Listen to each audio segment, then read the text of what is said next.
murder in Miramar solved after nearly 43 years. A woman was killed brutally inside her own home. And now police say that they know who did it and they have the evidence to prove it. Evelyn Marie Fisher Benforth was a brilliant psychiatrist nurse who was found murdered and sexually assaulted on January 22, 1980, in the city of Miramar, Florida.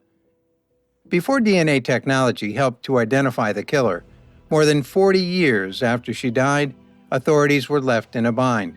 So, was this murderer a relative of hers or a complete stranger? Let's have a deep look at Evelyn Marie's case, one of the oldest cold case finally solved in 2022. Our investigation into the case today will take us to the great city of Miramar in southern Broward County, Florida. Miramar has a population of more than 120,000. One of the most well-liked tourist destinations in the United States is Miramar, which is well known for its tropical climate and breathtaking scenery. On March 23, 1947, in Sardis, a small Canadian town on the south side of Chilliwack, Evelyn Marie Fisher was born to Charles and Ethel Fisher.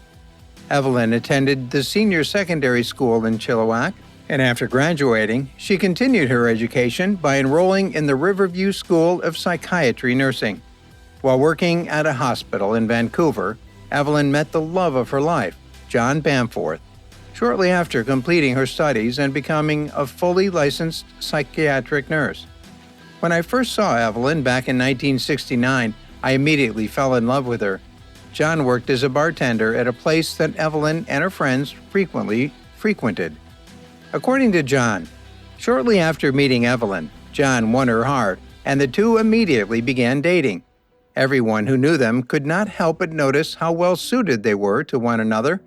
She was simply wonderful to be around, John said, and I never looked back on our relationship. After a few years of dating, John received an offer for a better job in Grand Cayman, forcing him to leave Vancouver. They didn't want their relationship to be hindered by distance. Evelyn made a sacrifice. She packed her bags, left her job at the hospital where she was employed, and flew to Grand Cayman to be with John. The two eventually got married and spent the ensuing few months enjoying blissful and incident-free time together after settling in at their new home. It seemed as though they both had their entire lives ahead of them, and that their love for one another would only grow stronger with each passing day. However, after just 2 years in Grand Cayman, Evelyn had grown weary of the location and could not imagine spending the rest of her life there. At some point, she discussed this with John and let him know she wanted to relocate. Although John had not anticipated this, he knew that if she stayed in Grand Cayman, she would be unhappy, so he gave her his full support. 3 days after she left and moved into Miami, I quit my job and followed her, John said.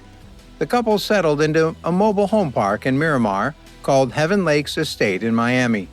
They both started over by getting jobs and starting new lives. Both John and Evelyn were content and happy.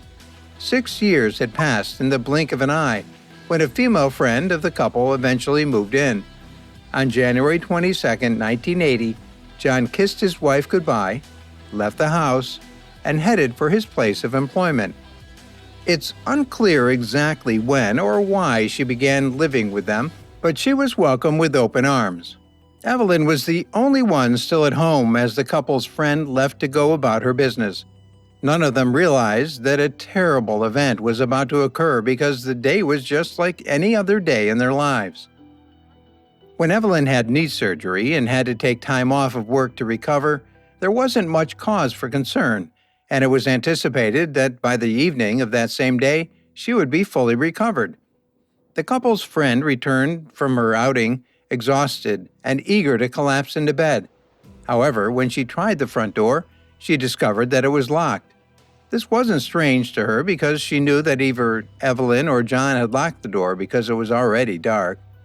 In order to avoid disturbing whoever was inside, she looked through her bag for her spare key, but quickly realized that she had forgotten to take it with her when she left the house because she was unsure at the time if both of them or just one of them were home. She slowly realized that if she didn't try to let anyone know she was nearby, she might end up spending the entire night outside.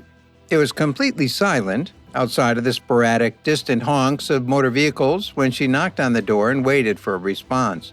Evelyn and John's names were called out when she knocked again, but this time she received no response. As loudly as she could, she began to pound on the door shortly after, but no one answered. She became more anxious as time went on and instinctively knew that something was very wrong. Because everything was so strange, there was no way anyone else in the house could have missed all the noise she was making. Other doors leading to the house were also locked when she tried them. She quickly concluded that it would be best to call the police, and after making an emergency call and explaining the situation to the dispatcher, Miramar Police Department officers quickly arrived on the scene. They then joined her in knocking on doors and even went so far as to knock on the windows, but nothing was heard coming from inside. After doing this for a while, the police decided to break down the door and enter the house. Only then could they be certain that nobody was inside. They all entered the silent house with caution after the front door quickly collapsed.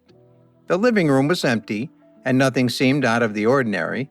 From there, they moved to the bedroom, where they encountered a scene for which they were unprepared. Blood soaked the sheets where Evelyn was lying, as if plucked from a nightmare. This was the situation. The couple's friend was horrified by what she saw and uttered an incomprehensible sound. What the hell? Evelyn was completely still, and the friend realized that Z had been inserted into her body. When her body was found, it was clear that her killer had used something heavy to bash in her head.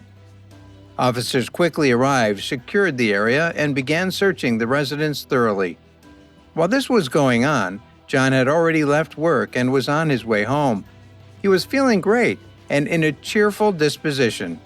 Cooler than usual, the night air smelled clean, and he was both surprised and alarmed to see the police cars parked outside his home. He sped up, sensing that something was seriously wrong, and upon drawing near to the house, saw the police tape blocking the entrance and felt a chill run down his spine. Afraid of what he might find, he approached the tape and entered the house, where the unfamiliar faces of police officers confronted him. I saw what I saw, which was furniture disturbed, cushions disturbed, and then I walked back to the bedroom, and at least half the bed was soaked with blood, he said. He could hardly keep his emotions in check as the police officers informed him that his wife, Evelyn, had been taken to the hospital for an autopsy. After letting him make some tea to settle his stomach, the officers took him back to the station for questioning. After what felt like an eternity at the station, he was finally allowed to return home after telling the Texas everything he knew. A few days after the autopsy was performed, the results revealed that Evelyn had been sexually assaulted and then murdered. Investigators took DNA samples from her corpse, but they were put in storage because currently technology couldn't process them. Right away, detectives started looking into it, but they didn't have a lot of leads. John, on the other hand, was so distraught over the murder of his wife that he was crying himself to sleep every night because he blamed himself for not being at home on the night in question.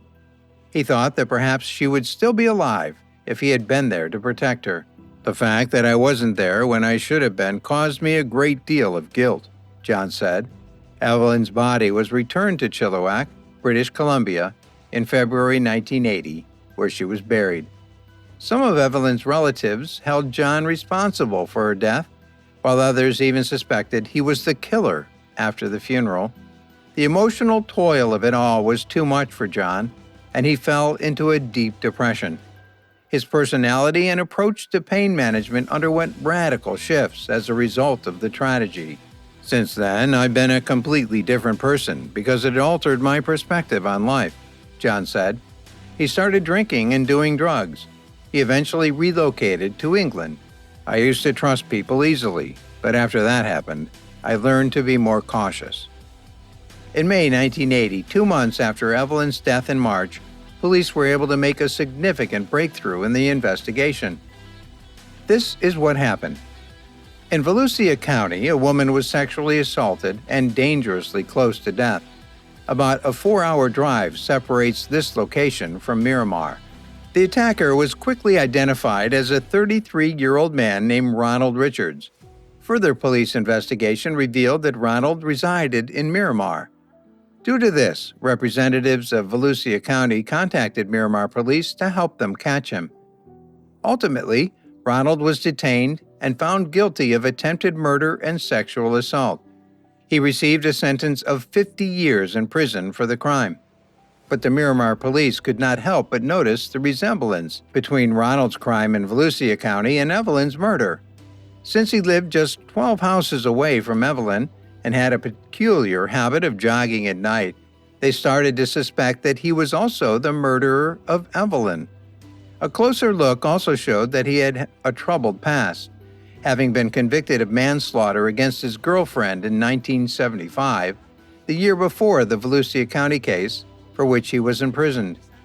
He served 4 years in an Ohio prison for the crime before being released on parole in 1979. Ronald was immediately moved to the top of the list of Evelyn's case suspects when Miramar detectives learned of all these facts about him. However, they lacked specific proof that he was Evelyn's murderer, and as time passed, the investigation became unsolved. Over the years, the case was reviewed several times, but none of these reviews resulted in action. Detective Jonathan Zeller made the decision to submit the DNA samples that were taken from Evelyn's body decades earlier for testing in 2021. The DNA analysis results were finally released after several months of waiting, and they confirmed what the detectives had long suspected. The detectives were overjoyed that the case had been solved because the outcome led them to no one else but Richard. "It's a very good feeling," Detective Zeller said, "and one that extends to everyone who was involved in the case, including the family and especially Evelyn's husband. Ronald was imprisoned in Ohio for a different crime, so detectives did not need to worry about searching for him. On November 30, 2022, he was accused of killing Evelyn. Obtaining this indictment was a very significant accomplishment for us," according to Detective Zeller.